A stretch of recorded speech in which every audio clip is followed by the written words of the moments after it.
아플 땐 건강만 회복시켜 주시면 기쁨으로 살아갈 수 있을 것 같고, 삶에 어려움이 닥쳤을 땐 이 순간만 모면케 해주시면 남은 삶을 감사로 살아갈 수 있을 것만 같지만, 그러나 그 회복의 순간이, 구원의 순간이 지나게 되면 그 회복의 기쁨과 구원의 감사는 옅어지고 희미해집니다.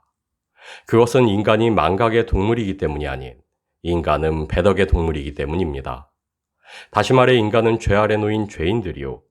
그 죄의 시작은 하나님께 대한 반역으로부터이기 때문입니다. 그리고 죄로부터 자유함을 얻은 우리조차도 여전한 죄로 번민해야만 하는 죄성 아래 있는 자들이기 때문입니다. 그리고 바로 그것이 하나님께서 우리에게 각자의 십자가를 짊어지게 하신 이유요. 그 십자가를 통해 우리 죄의 수치를 되새기게 하신 이유입니다. 왜냐하면 여호와는 의로우사 불의를 행하지 아니하시고 아침마다 빠짐없이 자기의 공의를 비추시거늘 불의한 자는 수치를 알지 못하는도다. 죄의 수치를 아는 것이야말로 자신의 가난함을 알고 그에 애통하는 것이야말로 우리를 그 나라의 공의 아래 살게 하는 첫걸음이기 때문입니다. 그렇기에 우리 신앙의 여정은 죄의 수치로 몸부림치며 괴로워하는 것이요. 의에 대한 우리의 무능을 깨달아가며 자신들에게 실망하는 과정의 연속이라 할 수 있습니다. 우리 자신들의 힘과 능으로 무언가를 이루고 성취하기보다 우리 자신들의 무능을 경험하며 놀라고 한탄하는 좌절의 역사를 할 수 있습니다. 하나님께서는 우리의 신앙이 세상으로부터 엄청난 찬사를 받는 성취의 과정이게 하지 않으셨습니다. 우리로 각자의 십자가를 지고 걷게 하사 우리 주님의 가장 부끄럽고 수치스러운 부분이 우리가 감당해야 할 신앙의 모든 것이게 하셨습니다. 왜냐하면 우리의 신앙은 실패의 역사여야만 하기 때문입니다. 죄 아래 있던 우리는 그 실패를 통해서만 겸손을 배울 수 있고 그 겸손만이 우리로 죄의 본질인 교만에서 우리를 벗어나게 할 수 있기 때문입니다.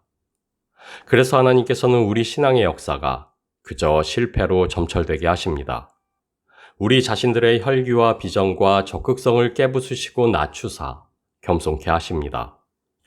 왜냐하면 우리 자신들에 대한 기대와 눈높이를 낮추는 겸비, 그 겸손의 자리야말로 자기를 비워 종의 형체를 가지사 사람들과 같이 되신, 그리고 자기를 낮추시고 죽기까지 복종하신 우리 주님이 계신 곳이기 때문입니다. 그 낮은 곳이야말로 우리가 그분을 마주할 수 있는 최적의 장소이기 때문입니다. 그래서 하나님은 우리로 이 땅에서 실패의 인생을 살게 하십니다. 우리의 못남을 직시케 하시고 우리의 무능을 깨닫게 하시며 죄 아래 놓여있는 우리가 얼마나 초라한 존재인가를 바라볼 수 있게 하십니다. 그렇게 묵묵히 각자의 십자가를 지고 주가 가신 그 초라한 길로 이끌어 가십니다. 왜냐하면 반복되는 실패가 우리로 겸손을 배우게 하고 그 겸손이 우리로 온유한 심령으로 자라가게 하며 그 온유함이 마침내 우리를 순종으로 열매 맺게 하기 때문입니다. 에베소서 2장 8절에서 9절 말씀입니다. 너희는 그 은혜에 의하여 믿음으로 말미암아 구원을 받았으니 이것은 너희에게 난 것이 아니요 하나님의 선물이라. 행위에서 난 것이 아니니 이는 누구든지 자랑하지 못하게 함이라. 기독교를 타 종교와 구별되게 하는 유일하고 무의한 것은 바로 은혜라 할 수 있습니다. 그리고 그것이 내포하는 바는 타 종교와 달리 우리의 신앙은 결코 우리의 종교성과 열심에 달려있지 않다는 것입니다. 많은 종교가 신학의 성숙을 강조하며 더 높은 신념으로의 자라감이나 더 깊은 깨달음으로의 정진을 격려하지만 그러나 기독교 신앙은 우리 자신들의 힘과 열심으로 믿음을 가꾸고 키워나가는 것이 아니오 이미 완전한 믿음 안에서 우리가 그 믿음에 이르도록 자라가는 것이기 때문입니다. 그리스도 예수를 통하여 우리에게 주신 믿음은 이미 완전합니다. 그래서 성경은 우리의 신앙을 격려하며 오직 우리 주 곧 구주 예수 그리스도의 은혜와 그를 아는 지식에 자라가라. 우리 신앙의 성장이 다른 무엇이 아닌 이미 우리에게 주신 은혜를 온전히 누리며 주의 주되심에 더욱 복종하는 것이라 단언합니다. 고린도전서 3장 16절에서 17절 말씀입니다. 너희가 하나님의 성전인 것과 하나님의 성령이 너희 안에 거하시는 것을 알지 못하느뇨. 누구든지 하나님의 성전을 더럽히면 하나님이 그 사람을 멸하시리라. 하나님의 성전은 거룩하니 너희도 그러하니라. 사도 바울은 그의 서신에서 우리가 하나님의 거룩한 전이라 선포합니다. 그리고 우리가 하나님의 거룩한 전이라는 이 말씀을 마주하며 선한 행실과 열심으로 우리 스스로가 거룩해지기 위해 다름질해야만 한다 생각합니다. 그러나 우리가 놓치지 말아야만 할 것은 사도 바울이 우리의 성전됨을 언급하는 이유가 우리의 구원과 거룩이 우리의 지혜와 힘과 능력으로 인함이 아닌 오직 하나님의 은혜로부터임을 알게 하기 위함에 있다는 것입니다. 그래서 사도 바울은 이어지는 구절에서 하나님의 성전은 거룩하니 너희도 그러하니라. 우리가 거룩해져 가야만 하는 것이 아닌 우리 안에 거하여 계시는 하나님으로 말미암아 우리가 이미 거룩하다 선포합니다. 그래서 사도 바울은 누구든지 이 세상에서 지혜 있는 줄로 생각하거든 미련한 자가 되라 권고하고 이 세상 지혜는 미련한 것이라 훈계하며 우리가 자신들의 지혜와 힘을 의지치 않도록 경고합니다. 더 나아가 너희는 그리스도의 것이요 그리스도는 하나님의 것이니라 단언하고 나의 나된 것은 하나님의 은혜로 된 것이라 고백하며 우리가 오직 은혜 안에 있으며 은혜로 살아가야 함을 당부합니다. 우리가 하나님의 거룩한 전일 수 있는 이유는 오로지 하나님의 은혜로부터입니다. 우리가 하나님의 거룩한 전일 수 있는 이유는 아무런 대가 없이 그 아들을 통하여 우리를 구원하신 하나님이 또한 아무런 대가 없이 성령님을 우리 안에 내주게 하셨기 때문입니다. 우리가 거룩한 것이 아니오 우리 안에 내주하시는 성령님이 거룩합니다. 그리고 하나님께서는 그 성령 안에서 우리와 하나 되기를 기뻐하십니다. 그렇게 우리가 하나님의 거룩한 전이라는 사도 바울의 선포는 우리 구원의 모두가 하나님의 은혜라는 고백이기도 합니다.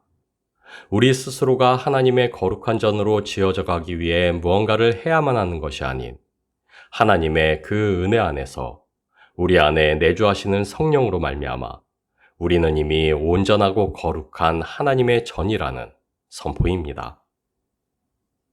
다니엘서 3장 17절에서 18절 말씀입니다. 만일 그럴 것이면 왕이여 우리가 섬기는 우리 하나님이 우리를 극렬히 타는 풀무 가운데서 능히 건져내시겠고 왕의 손에서도 건져내시리이다. 그리 아니하실지라도 왕이여 우리가 왕의 신들을 섬기지도 아니하고 왕의 세우신 금 신상에게도 절하지도 아니할 줄을 아옵소서. 우리는 때로 성숙된 신앙을 언급하며 다니엘의 세 친구 사드락, 메삭, 아벳느고가 했던 믿음의 고백을 이야기하곤 합니다. 다니엘의 세 친구가 당대의 무소불위의 권력자 앞에서 보여줬던 그리 아니하실지라도의 믿음. 그러나 우리가 기억해야만 할 것은 그리 아니하실지라도의 믿음이 따로 있는 것이 아니오. 우리 신앙은 이미 그리 아니하실지라도의 믿음 위에 서 있다는 것입니다. 왜냐하면 우리의 믿음은 주가 우리의 주님이 되시는 것이기 때문입니다. 우리의 믿음은 우리 자신들의 무능을 인정하고 우리의 모든 것을 기꺼이 주께 내어 맡기는 것이기 때문입니다. 우리가 선망하는 그리 아니하실지라도의 믿음은 우리가 열심으로 실현해야 할 그 무엇이 아니오. 구원이 오직 하나님의 은혜라는 우리의 고백 안에서 이미 성취되어 있습니다. 믿음의 주요 또 온전하게 하시는 이인 예수를 바라보자.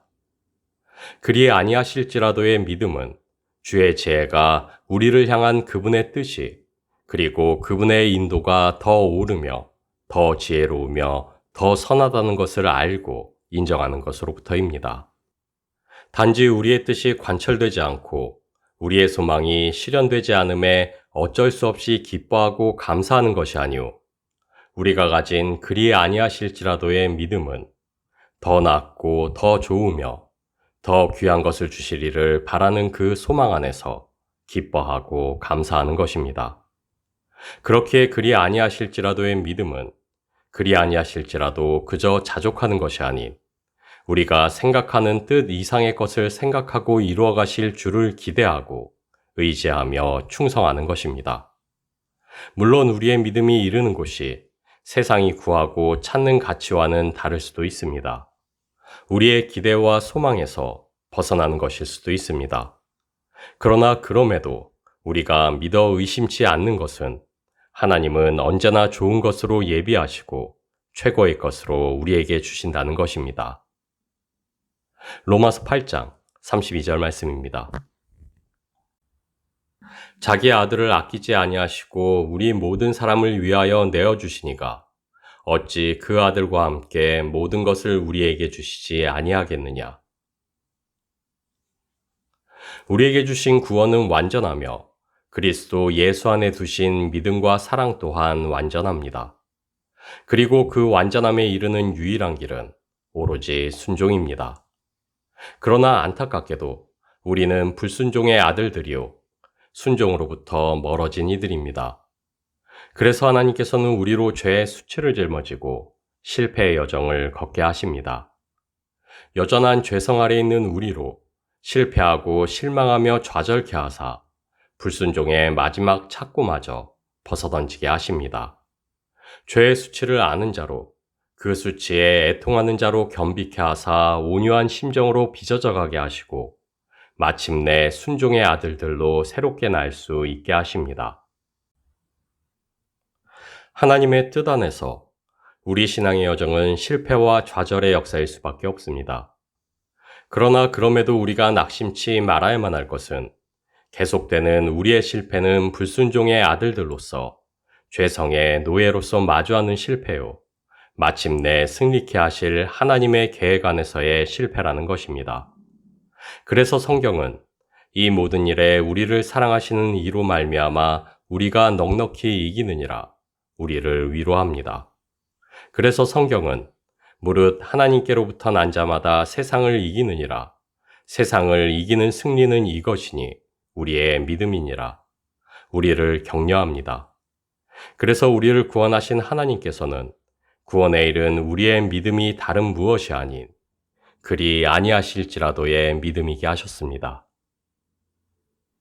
우리가 알거니와 하나님을 사랑하는 자, 곧 그의 뜻대로 부르심을 입은 자들에게는 모든 것이 합력하여 선을 이루느니라.